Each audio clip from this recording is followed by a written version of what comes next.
Olá, queridas irmãs, queridos irmãos, que alegria voltarmos para mais um capítulo do livro Ação e Reação. Essa obra maravilhosa, escrita pelo Espírito André Luiz, através da mediunidade de Francisco Cândido Xavier.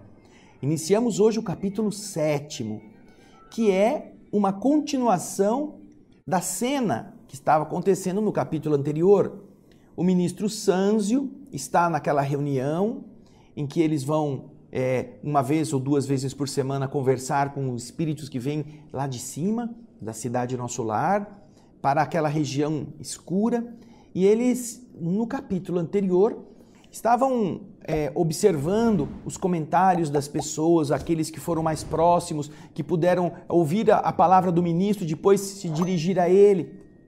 E agora, terminada aquela parte com a história do Antônio Olímpio, guarde este nome, guarde essa história, é muito importante.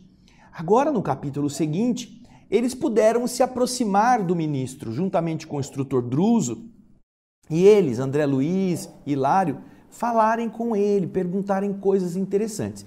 Então, agora nós vamos para o capítulo cujo título é Conversação Preciosa. Pegue o seu livro, pegue um papel para anotações ou anote com o seu lápis no próprio livro para depois você fazer um resuminho. Você escreve depois que você fez, acompanhou a conversação preciosa, você pode fazer algumas anotações sobre temas que estão sendo tratados neste livro, neste capítulo. Quando eu estudava este livro, logo no começo, eu fazia as anotações todas aqui em cima dos assuntos. Primeiro eu anotava na margem, depois que eu terminava o capítulo, eu pegava os títulos que eu havia anotado na margem e escrevia em cima. E com isso, eu sabia que naquele capítulo tem aqueles assuntos. Ao final do livro, você pode fazer um índice do livro todo com os assuntos. Então, sobre dolo, sobre morte, sobre medo, você vai lá, capítulo tal, e assim você tem uma referência para você não se perder e ir direto no tema quando você tiver dúvida. Então, faça isso também, isso ajuda você a guardar o conteúdo. Agora, nós vamos começar a leitura. O título, como você sabe, é Conversação Preciosa. E acompanhe o texto conosco. Facilitando-nos a tarefa, Druso apresentou-nos mais intimamente ao ministro Sânzio, informando que nós estudávamos, em alguns problemas da mansão, as leis de causalidade. Desejando penetrar mais amplas esferas de conhecimento acerca do destino, nós indagávamos sobre a dor. Isso são as palavras do Druso para o ministro. Aí André Luiz nos conta o seguinte: o grande mensageiro, como que deixou por momentos, renunciou à elevada posição hierárquica que lhe marcava, que lhe quadrava a personalidade distinta, e tanto pelo olhar, quanto pela inflexão da voz, parecia agora mais particularmente associado a nós, mostrando-se mais à vontade. Você vê aí que essa autoridade moral não quer dizer afastamento, não é mesmo? Você percebe, e isso é importante, você percebe que os espíritos que já têm uma capacidade evolutiva acelerada, aumentada pelo seu próprio esforço, eles não se colocam intocáveis, intangíveis. Só os medíocres fazem isso. Os medíocres, eles gostam de se acharem retumbantes, importantes, inacessíveis. Os medíocres colocam secretários e secretários e secretários e secretários antes de chegar nele. Mas os espíritos elevados, eles não são desta forma. Eles são criaturas acessíveis. Eles gostam de compartilhar, eles desejam ensinar. E com isto, você percebe como o instrutor, na maneira de conversar, já demonstra essa intimidade ou concede aos que estão ali essa familiaridade para ficar mais próximo. É interessante isso. Isso serve para a nossa vida. Quanto menos a gente for arrogante, quanto menos a gente for estrela, mais você conseguirá comunicar simpatia naquilo que você fala. Naturalmente que na terra existem certos cuidados. Você não pode permitir que todos, sim, sobretudo numa empresa, sobretudo numa repartição, todos tenham acesso ao chefe. Mas o fato em si é que o chefe não deve se esconder atrás desses todos. Muitas vezes o chefe deve ir na repartição, o chefe deve conversar com o funcionário, o chefe deve atender as pessoas. Você se lembra do comandante Rolim Amaro, não se lembra? Aquele que era o dono de uma companhia aérea, a TAM, aqui do Brasil. Ele se posicionava no final da escada para se despedir ou para receber os passageiros de algumas aeronaves. Ele, o dono da empresa. E isso fazia com que os funcionários da empresa ficassem felizes, contentes, ficassem estimulados. E os que eram os clientes se sentissem também com alguma possibilidade de acessar o dono da empresa. Não era o gerente, não era o supervisor, não era o proprietário. Puxa vida, que bonito isso, não é mesmo? Mas vamos voltar a André Luiz, vamos lá?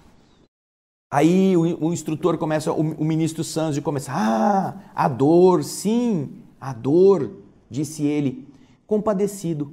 Como se ele perscrutasse, se ele investigasse, transcendente questão nos escaninhos da própria alma, dentro dele próprio. E fitando-nos, a olhar para nós, a Hilário e a mim, com inesperada ternura, ele disse, quase doce, sabe, eu a estudo igualmente, meus filhos. Sou humilde funcionário dos abismos. Trago comigo a penúria e a desolação de muitos. Conheço irmãos nossos, portadores das marcas, dos estigmas de cruéis padecimentos, que se encontram animalizados há séculos nestes despenhadeiros infernais. Entretanto, cruzando as trevas densas, embora esse enigma da dor me dilacere o coração, eu nunca encontrei criatura alguma esquecida pela bondade divina. Nunca. Em todos os lugares por onde eu andei, onde eu estive indo em busca daqueles que sofrem, eu sempre encontrei a presença da bondade de Deus. Aí André diz o seguinte, olha só. Registrando-lhe a palavra amorosa e sábia, um inexprimível sentimento me invadiu a alma toda. Eu não poderia exprimir esse sentimento. Até ali, ainda que de maneira ligeira, de maneira rápida, eu havia convivido com numerosos instrutores. De muitos deles conseguira ensinamentos e observações magistrais, mas nenhum, até então, me trouxera ao espírito aquela mistura de enlevo, de êxtase e de carinho, admiração e respeito, que me tomava conta do sentimento. Enquanto Sanzio falava generoso, cintilações roxo-prateadas aureolavam-lhe a cabeça. Mas não era a sua dignidade exterior que me fascinava. Era o caricioso magnetismo que ele sabia exteriorizar. Tinha a impressão de me achar à frente de meu pai ou de minha própria mãe, ao lado de quem me cabia dobrar os joelhos. Sem que me fosse possível governar a comoção, lágrimas ardentes rolavam-me pelo rosto. Eu não pude saber se o Hilário, meu amigo ali, também estava sentindo a mesma coisa, se o estado de alma dele era igual ao meu, porque diante de mim passei a ver Sanzio somente, dominado por sua grandeza humilde. E eu então perguntava, sem falar, no íntimo do meu coração, de onde vinha, Senhor, aquele ser tocado de gloriosa simplicidade? Onde eu haveria conhecido aqueles belos olhos límpidos? Em que lugar lhe recebera um dia o orvalho de amor divino? Assim como o verme na caverna sente a bênção do calor do sol, Tudo isso André está envolvido pela emoção, não é mesmo? Ele sente um ser diferente, um ser superior ao que ele é, um ser que transmite essas belezas, sem precisar falar delas. E ele então se recorda do seu pai, da sua mãe, de pessoas que ele amou muito, e ele se sente tocado por esse magnetismo. Olha que importante, esse magnetismo que as pessoas emitem quando têm no coração e que de verdade fazem uma grande tarefa de penetrar como a umidade, o sereno, não é? O sereno, ele é tranquilo, não faz barulho, ele cai sem que ninguém veja. E as plantas bebem daquilo que precisam graças ao sereno. Então agora André, que está todo embevecido, quase que numa posição de idolatrar, sem que o ministro tivesse pedido isso, não é? André vai nos explicar o seguinte, olha. O ministro percebeu-me a emotividade. Ele percebeu que eu estava assim, deveras embevecido. E como um professor que assinala a perturbação do aprendiz, como um professor que percebe que o aprendiz está saindo um pouco do foco para se dedicar a um exclusivismo, uma coisa particularíssima, qual se quisesse me advertir sobre o aproveitamento das horas, ele avançou para mim e disse carinhosamente: meu filho, pergunte sobre questões não pessoais e eu responderei quanto eu puder. Ou seja, vem para fora agora, vem perguntar. Não pergunte sobre questões pessoais. E ele diz essa coisa de uma forma diferente. Você vê a pergunta, o que o ministro fala? Ele diz: pergunte-me sobre questões não pessoais. Ele não diz assim, não me pergunte sobre questões pessoais. Está vendo a diferença?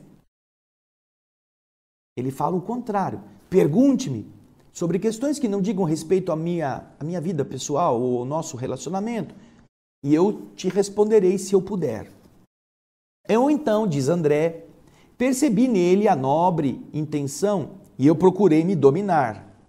Então, comovido, procurando esquecer os meus próprios sentimentos, eu perguntei: grande benfeitor, podemos ouvi-lo de algum modo acerca do karma? Karma. Esse é o primeiro tema sobre o qual o ministro vai falar, é o karma. Aí, ó, você que está me vendo, você já pode escrever lá, karma. O que é o karma? Palavras que são de outras línguas, que às vezes são utilizadas na doutrina espírita. Então, você já vai ter aqui uma primeira anotação, karma, que é o que André Luiz quer saber. Vamos voltar agora à explicação do ministro. Vamos lá? Sanzio retomou a posição que lhe era habitual junto ao espelho cristalino e ponderou. Sim, o karma. Uma expressão que é muito comum entre os hindus, que em sânscrito quer dizer ação, que a rigor designa causa e efeito, uma vez que toda a ação ou movimento decorre de causa ou impulsos anteriores. Para nós, vai expressar a conta de cada um, englobando créditos e débitos que, em particular, nos digam respeito. Por isso mesmo, a conta dessa natureza. Não apenas referindo-se e definindo os indivíduos, mas também existem karmas, estas contas, para povos e raças, estados e instituições. Olha que interessante. Eu acho que você nunca tinha pensado nisso, não é mesmo?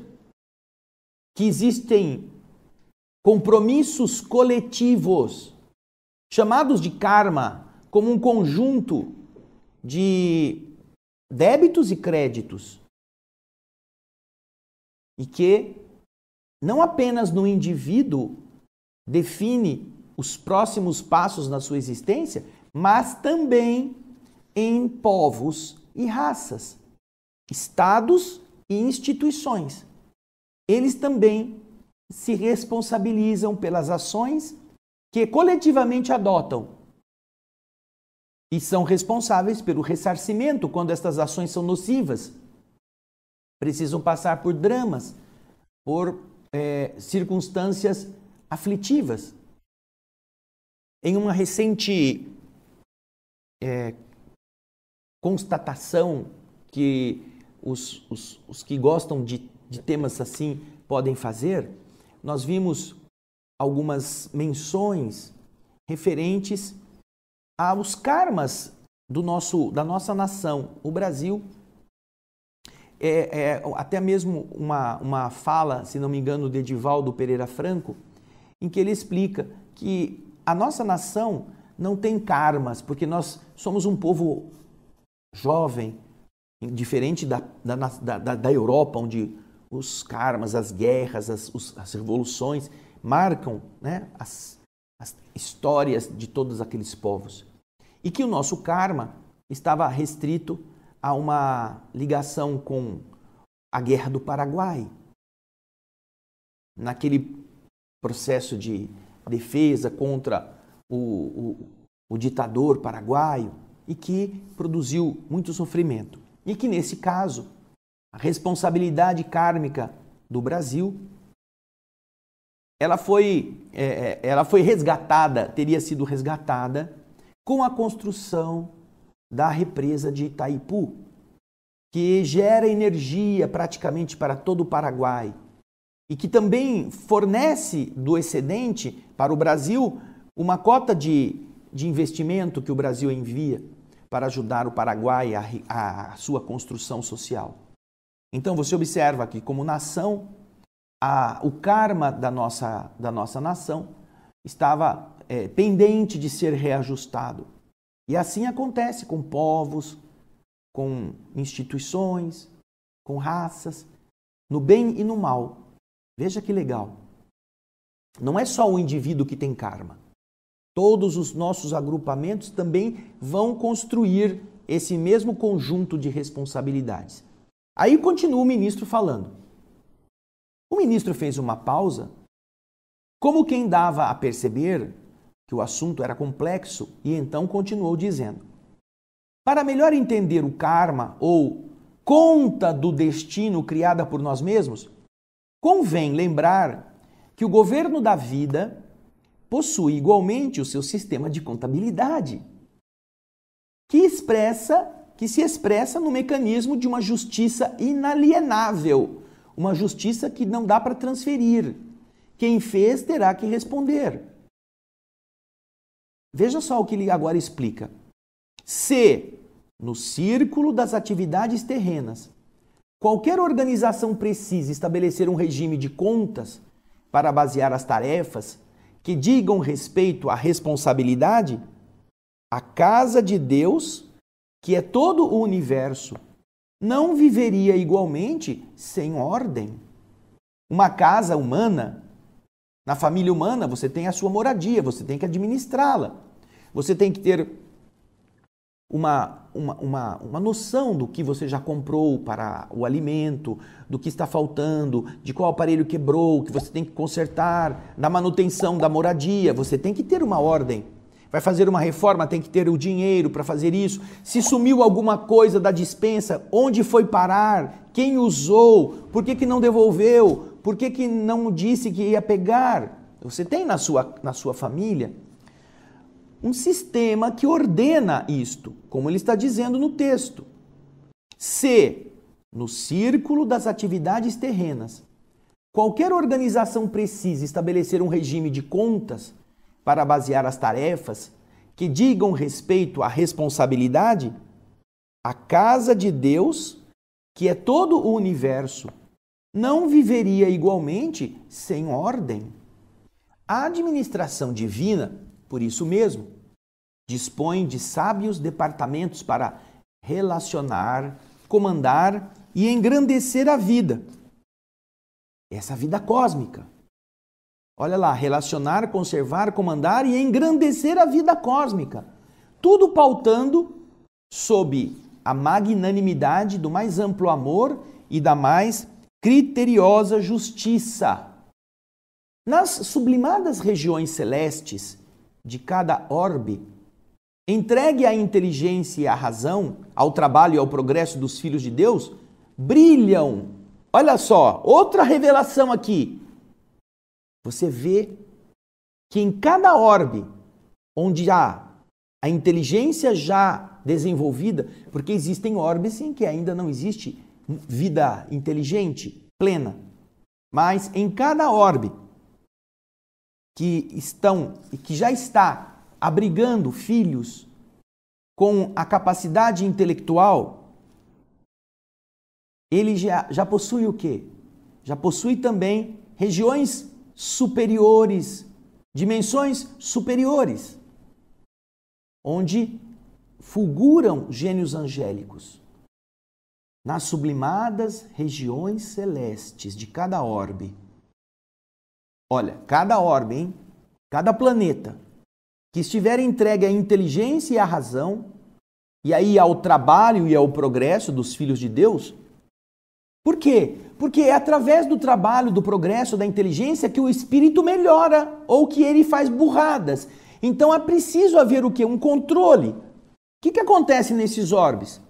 Brilham os gênios angélicos encarregados do rendimento e da beleza, do aprimoramento e da ascensão dessa obra excelsa, com ministérios apropriados, a concessão de empréstimos e moratórias, créditos especiais e recursos extraordinários a todos os espíritos encarnados ou desencarnados que os mereçam, em função dos serviços referentes ao bem eterno.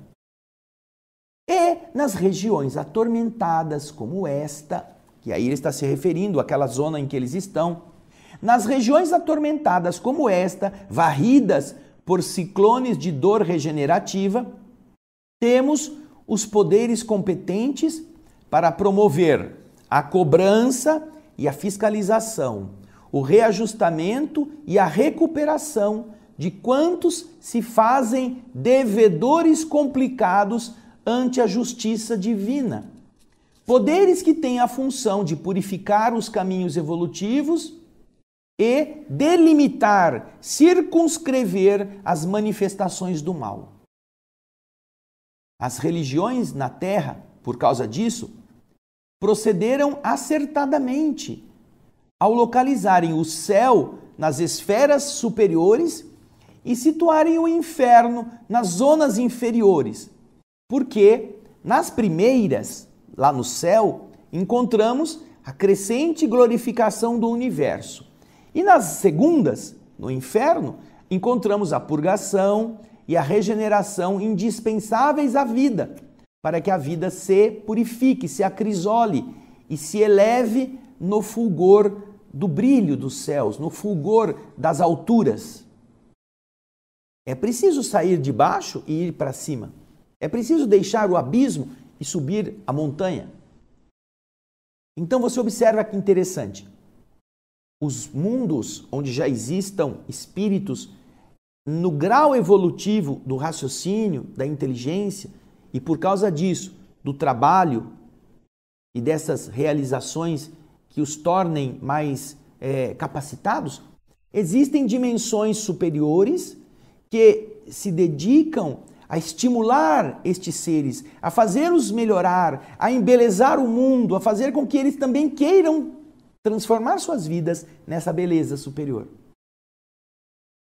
Agora, para os que estão naquelas regiões atrasadas, existem também dimensões em que a justiça, a disciplina, faça com que esses espíritos se sintam regenerados. Olha aí, a purgação, a regeneração são importantes para que, se eles entendem que a função da vida é levá-los a uma coisa melhor, precisam se corrigir nisto.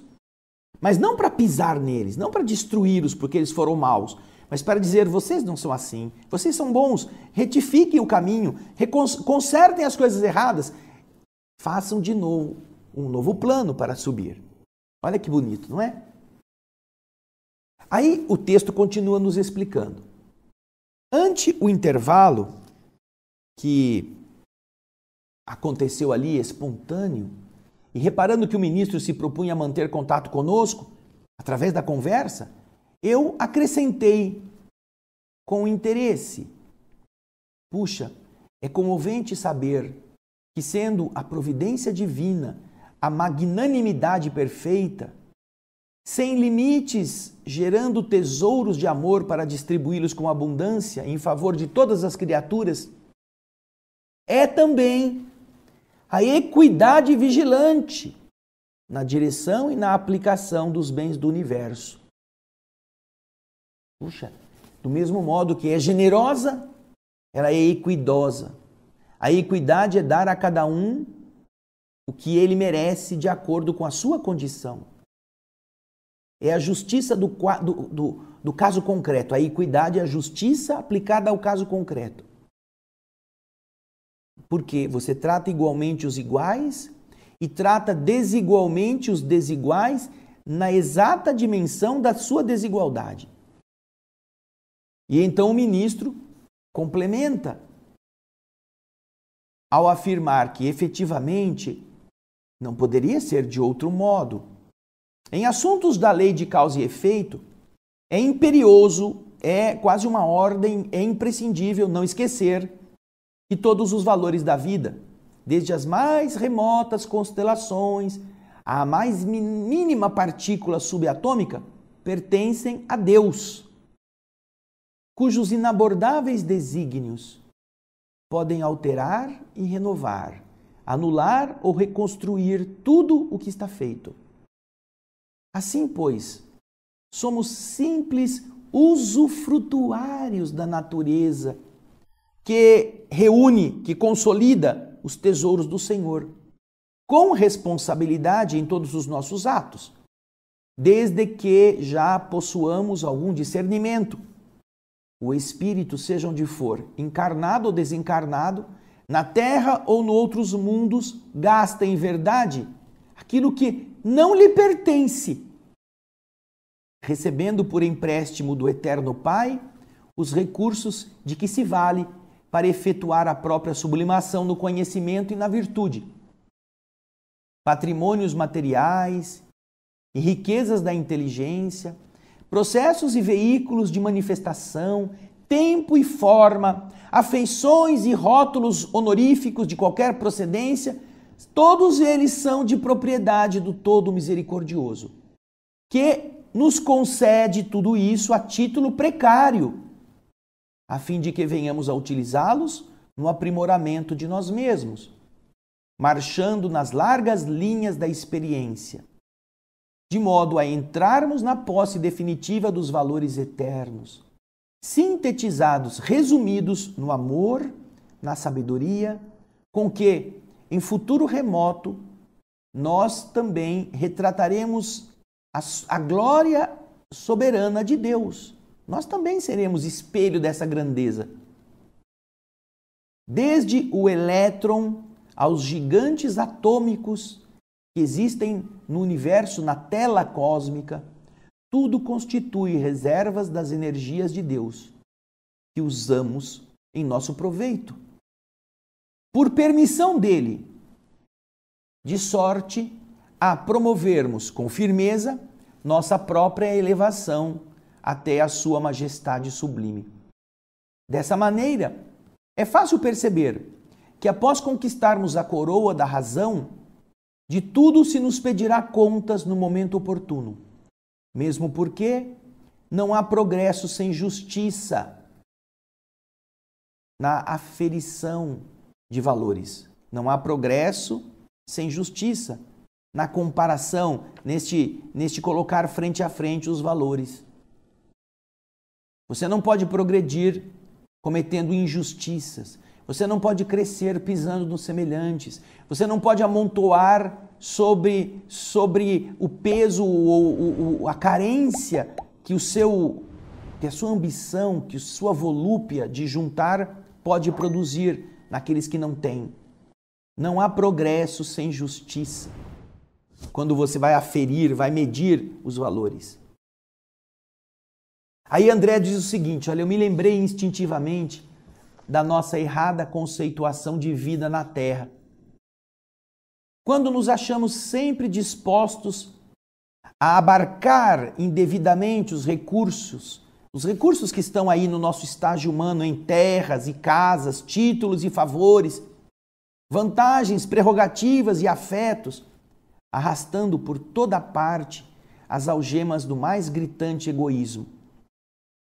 Sânzio registrou os meus pensamentos, porque afirmou com paternal sorriso depois de uma pausa: realmente, no mundo, o homem inteligente deve estar farto de saber que todo conceito de propriedade exclusiva não passa de uma simples suposição.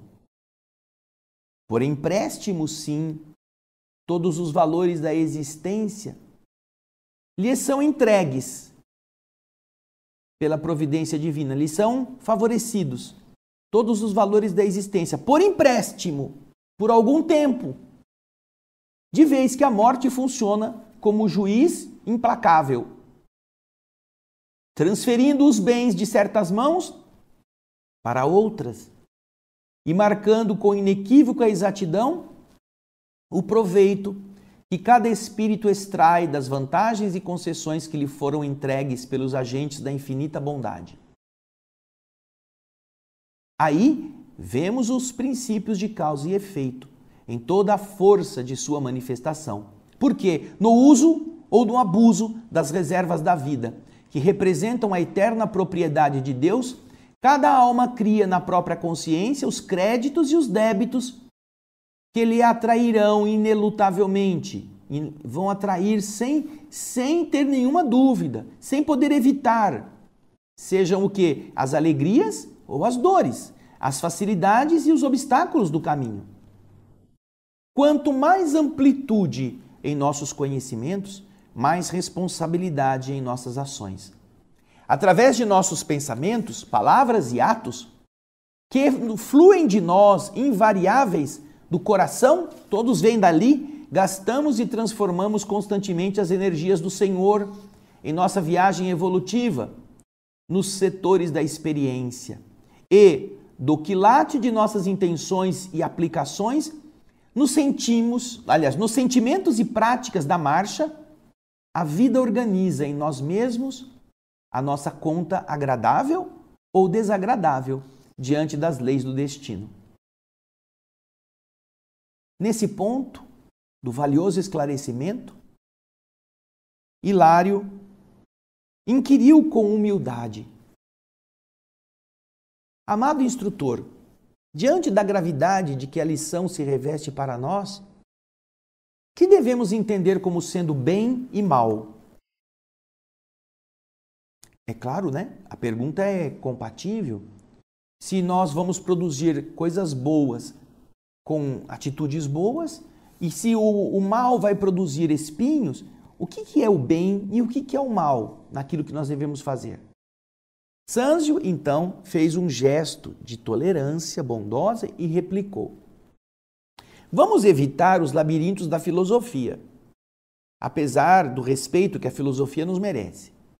Porque não nos achamos num cenáculo simplesmente destinado à esgrima da palavra, à disputa palavresca.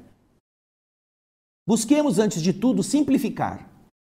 É fácil conhecer o bem quando o nosso coração se nutre de boa vontade à frente da lei.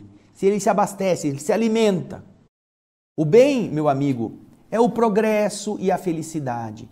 É a segurança e a justiça para todos os nossos semelhantes e para todas as criaturas da nossa estrada, aos quais devemos empenhar as conveniências de nosso exclusivismo. Nós devemos renunciar à nossa maneira egoísta de pensar só em nós e só nos nossos. Devemos empenhar as conveniências de nosso exclusivismo, mas sem qualquer constrangimento por parte de ordenações puramente humanas, que nos colocariam em falsa posição no serviço, por atuarem de fora para dentro, gerando muitas vezes em nosso cosmo interior, para nosso prejuízo, a indisciplina e a revolta. Não podemos fazer isto, que ele está dizendo, por força de coisas de fora que nos obriguem. Porque muitas vezes as pessoas fazem o bem, mas não querem fazer. Mas tem que fazer porque vão aparecer. Tem que adotar determinados comportamentos porque é correto, é politicamente visível, é interessante. Só que dentro do indivíduo ele não muda. Não devemos fazer as coisas deste modo. Não é de fora para dentro. O bem não é isso. O bem não é o que parece bom. O bem é aquilo que ajuda os outros por nosso desejo, por nossa adesão. Aí vem o que ele está dizendo na sequência. O bem será, desse modo, nossa decidida cooperação com a lei, a favor de todos. Ainda mesmo que isso nos custe a renúncia mais completa, visto, uma vez que não ignorarmos que, auxiliando a lei do Senhor e agindo de conformidade com ela, seremos por ela ajudados e sustentados no campo dos valores imperecíveis. É assim que é o bem. Não é o bem que a sociedade espera que você faça, que os parentes obrigaram você a fazer, que você se sente obrigado mesmo contra a sua vontade e você faz porque tem que fazer. Não, isso não é o bem. Não é aquele bem que o povo te aplaude, que você fez só para receber os apupos ou o reconhecimento da plateia. Isso não é o bem. O bem é aquilo que nós fazemos com renúncia de nós mesmos e que realmente vai ajudar na cooperação em favor de todos. Isso é o bem. Já que você precisa se lembrar, diz o ministro, que nós estamos vivendo debaixo da lei do Senhor. E se nós agirmos de conformidade com ela, lá na frente ou quando nós precisarmos, ela também nos protegerá e vai nos sustentar. Isso é da lei. Não é que você precise esperar isso para fazer.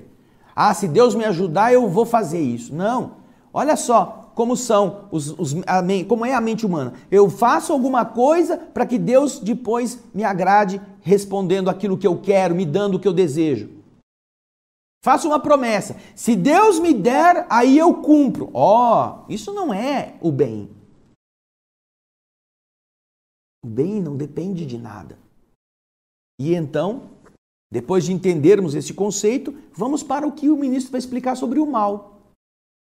O mal será sempre representado por aquela triste vocação do bem unicamente para nós mesmos, que se expressa no egoísmo e na vaidade, na insensatez e no orgulho, que nos marcam a permanência nas linhas inferiores do espírito. Olha que interessante. O bem é agir em favor dos outros com sinceridade, com desprendimento. E o mal é fazermos isso com interesse. Veja só, fazermos as mesmas coisas, mas interessados em ganhar alguma coisa para nós. Nossa vaidade ser reconhecida, nós ficarmos melhor do que os outros, né? Na insensatez, no orgulho, que marcam a nossa permanência atrás. É isso que faz a gente ficar atrás. Todos esses defeitos. E depois de uma breve pausa, continua o ministro, dizendo: possuímos em nosso Senhor Jesus Cristo o paradigma do eterno bem sobre a terra. Tendo dado tudo de si em benefício dos outros, não hesitou em aceitar o supremo sacrifício no auxílio a todos, para que o bem de todos prevalecesse, ainda mesmo que a ele, em particular, se reservasse a incompreensão e o sofrimento, se reservassem a flagelação e a morte. Olha que interessante. Nós vamos parar por aqui nesse capítulo, porque ele é muito rico, tem muita coisa importante. Mas tão importante quanto ele será a parte 2, que você já pode ir lendo. Eu gostaria de comentar com vocês uma coisa interessante, que são os conceitos a respeito de estarmos vivendo não como o nosso patrimônio. Nós estamos vivendo com o patrimônio de Deus. Imagina você que você é aquele moleque que sonhava jogar bola, mas você era pobre, você não tinha bola, você não tinha chuteira, você não tinha meia, você não tinha nada, não tinha uniforme, não tinha nada.